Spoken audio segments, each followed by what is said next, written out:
Welcome back to Alabama Live, where we spend every Friday in the kitchen. This Friday, for a special Valentine's Day, we've got Miss Kathy from Kathy's Southern Kitchen cooking up a really special Valentine's Day dinner.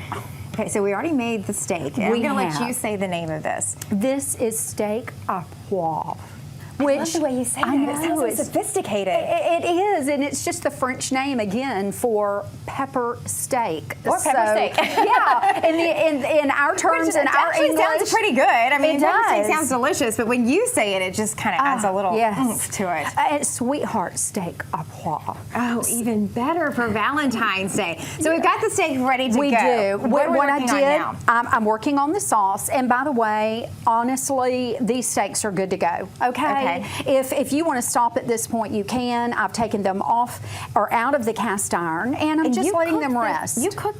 Yes, this is real the entire time. thing on the stove in the cast iron skillet. This is real time. And what I've added to this, Bethany, is just some shallots. It's a very mild onion. It's the mildest form of onion, where it's just not going to overpower everything.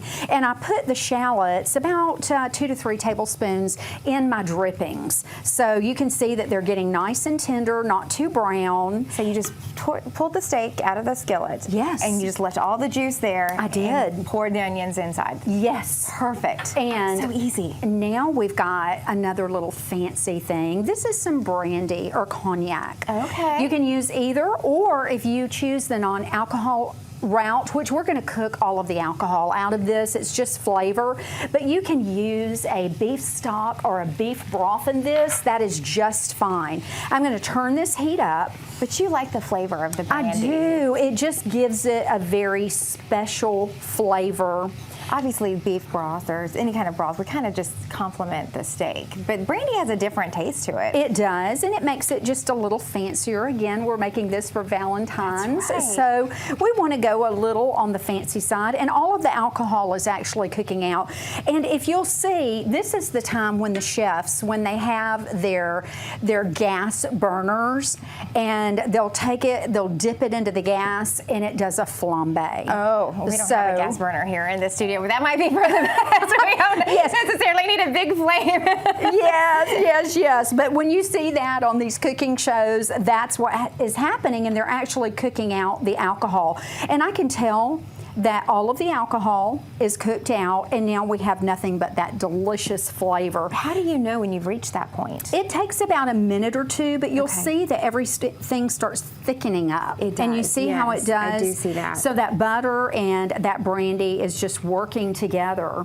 And now we're going to add some heavy cream. And this is the Which is something else I feel like it doesn't make everything better. Anytime you add heavy cream to a recipe, it seems like, oh, now we're talking. That's right. I say that almost everything good comes from a cow. At some point, we've got... Well, you would. Yes, we've got our beef, we've got our cream, we've got our delicious steak. So everything...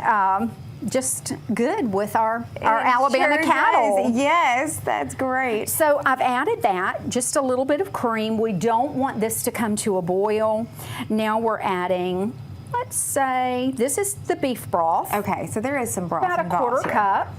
We've got a little bit of Worcestershire sauce. Say that 3 times fast. That's a tricky word. Try to spell that word. I haven't heard exactly. that one yet. And then we're adding a tablespoon of Dijon mustard. I wondered what that was. That sounds yummy. So this all works together with the beef and the steak, and this is going to make a delicious sauce. And I tell you what, I'm going to remove that. I was keeping that warm with that burner right there, making sure that our steaks didn't get cold. But we don't want to cook them anymore. No, we don't. I like it. Well, how do you like your beef cooked? You know, I like it medium. Medium? Yeah. That's great. Medium is perfect. I don't necessarily want it to bleed, but I don't want it to be burnt either. Yes. So just kind of somewhere in the middle. Exactly.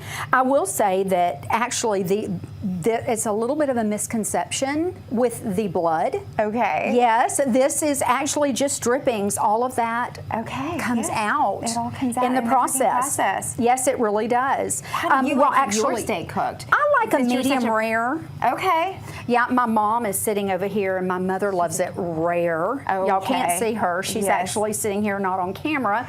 But rare, my husband, medium. Okay. So you got to know your audience. You got to know who you're cooking you really for. do. Yeah. And if you're cooking for the masses, that becomes a little bit challenging. It is, yeah. But this is pretty much it. Now this is a French dish, y'all. We've got the cream, we've got the beef. We've got to have a little bit more butter, and Why not? We just said butter makes it better. Yes, this gives it a sheen and just a beautiful shine. Okay. So we're going to melt that down. It really does matter how your food looks. I feel like if it looks better, it tastes a little better, right? We eat with our eyes first. If you don't believe that concept, just take a child into a bakery, and the thing that has sprinkles on it is the first thing that they're going for. Or just put what you cooked for dinner in front of your kids, and you realize it's not very pretty, and they're not going to eat it. Yes, not speaking from experience. No. But it's true. We do. We eat with our eyes first, then the aromatics come into play with our smell, and then we go in for the taste. So if our eyes tell us it's good, if it smells good, then our brain says, yum. Okay, well, so far, my eyes are telling me this is delicious, and my nose is telling me this is amazing, and I cannot wait to try it. So we got about 15, 20 more minutes before we are going to come back. Amanda and I will come back in here, and we'll do a little taste test. Not that it's really any test. We already know you've passed with flying colors, because you always do, but this sounds amazing. So it's going to be good. We're really excited about this.